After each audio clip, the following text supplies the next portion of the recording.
नमस्कार, मी रवी कुमार. जवाब तो आपको देना होगा बोल सरकार या सदरात 85 आवाजच्या खास स्पेशल रिपोर्ट मध्ये आपलं स्वागत.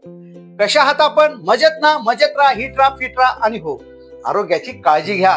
चला तर मग विषयाकडे वळूया.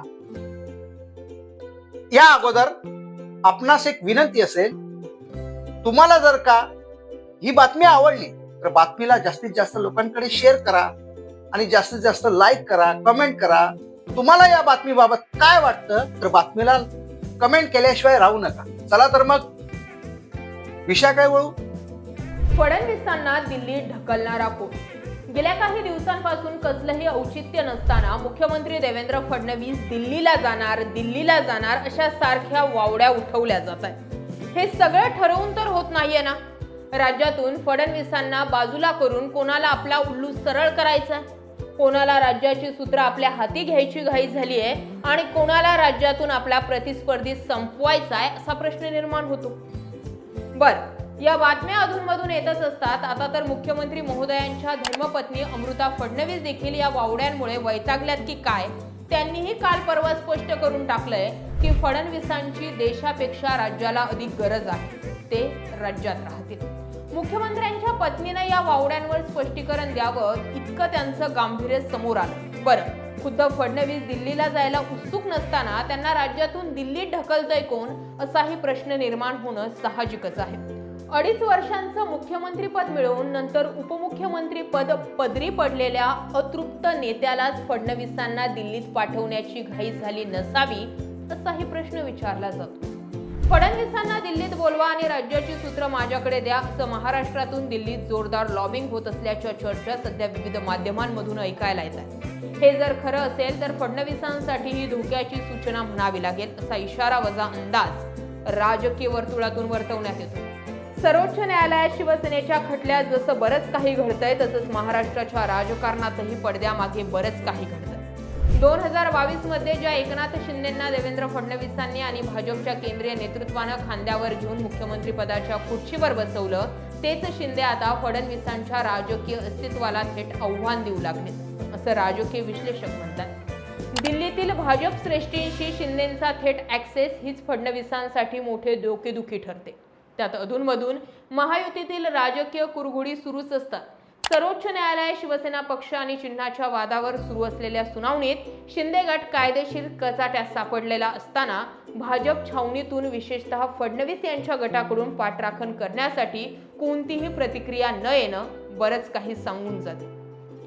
वरकरणी महायुतीचं ऐक्य दाखवलं जात असलं तरी सर्वोच्च न्यायालय शिंदे गट अडचणीत आलेला असताना फडणवीस आणि त्यांचा गट सुखावला असल्याचं राजकीय जाणकारांचं मत आहे. 2022 ते 2026 या 4 वर्षात फडणवीसांचं शिंदेबाबतचं मत कसं बदलत गेलं, दिल्लीतील बदललेली समीकरणं आणि सर्वोच्च न्यायालयाच्या सुनावणीच्या पार्श्वभूमीवर भाजपच्या या मौन आनंदामागची खरी कारणं कोणती हे जाणून घेतलं तर सध्या राज्यात काय सुरू आहे याचा अंदाज येतो. जून 2022 मध्ये जेव्हा एकनाथ शिंदेंनी बंड केलं तेव्हा देवेंद्र फडणवीस यांच्यासाठी ती महाराष्ट्रात पुन्हा भाजपचं वर्चस्व आणणारी एक हुकमी संधी होती.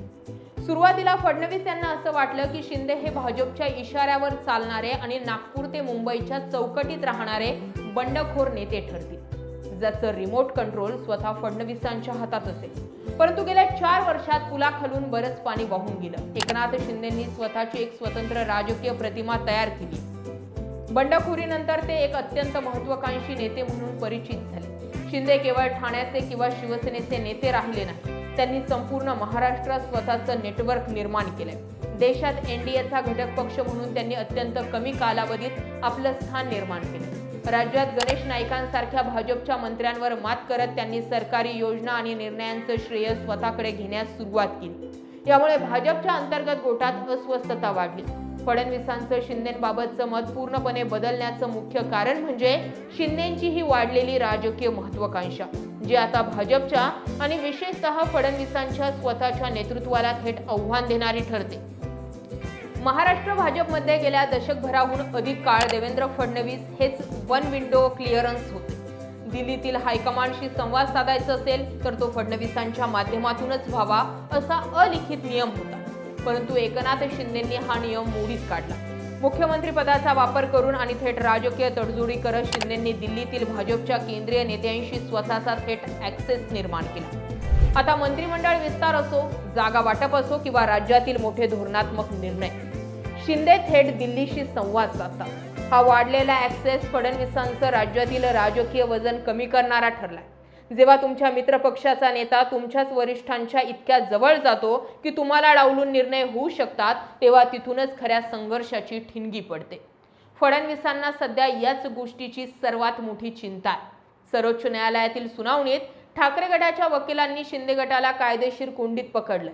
निवडणूक आयोगाचा निर्णय चुकीचा होता, आमदार आणि खासदारांचं बहुमत म्हणजे मूळ पक्ष नव्हे, अशा मुद्द्यांवर न्यायालयात जोरदार युक्तिवाद झाला। या संपूर्ण सुनावणीवर देवेंद्र फडणवीस यांनी किंवा भाजपच्या कोणत्याही मोठ्या नेत्यानं अधिकृतपणे कोणतंही भाष्य केलेलं नाही। हे मौन अत्यंत सूचक आहे। राजकारणात अनेकदा मौन हे संमतीचं लक्षण असतं किंवा तो रणनीतीचा भाग असतो। शिंदे गट कायदेशीर पेचात अडकल्यानं भाजपचं सरकार धोक्यात येईल अशी भीती फडणवीसांना अजिबात नाही, कारण सभागृहात भाजपचं स्वतःचं संख्याबळ मोठं आहे। शिवाय अजित पवार गटही साथीला आहे। त्यामुळे जर न्यायालयीन निर्णयांमुळे शिंदे गटाला झटका बसला तर त्याचा थेट फायदा भाजपला आपलं वर्चस्व पुन्हा प्रस्थापित करण्यासाठी होऊ शकतं। हे ओळखूनच फडणवीसांनी या विषयावर कोणतीही प्रतिक्रिया देणं टाळलं असावं।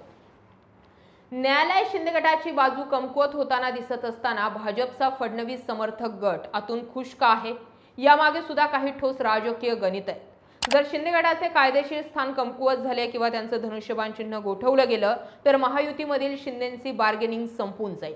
परिणामी भविष्यातील जागा वाटप आणि मुख्यमंत्री पदाच्या दाव्यावर भाजपची आणि पर्यायानं फडणवीसांची पूर्ण पकड येईल। शिंदेंच्या वाढत्या ताकदीमुळे भाजपमधील फडणवीस विरोधकांना बळ मिळत होतं। शिंदे बॅकफूटवर गेल्यास फडणवीस हेच पुन्हा एकदा महाराष्ट्राचे निर्विवाद नेते म्हणून समोर येतील। बंडखोरीमुळे शिवसेनेच्या मतदारांमध्ये जो संभ्रम आहे त्याचा थेट फायदा भाजपला स्वतःची वोट बँक मजबूत करण्यासाठी करून घ्यायचा आहे। एकनाथ शिंदेंनी नुकतेच ठाकरे गटाचे 6 खासदार आपल्या पक्षात सामील करून घेऊन आपली ताकद वाढवण्याचा प्रयत्न केलाय।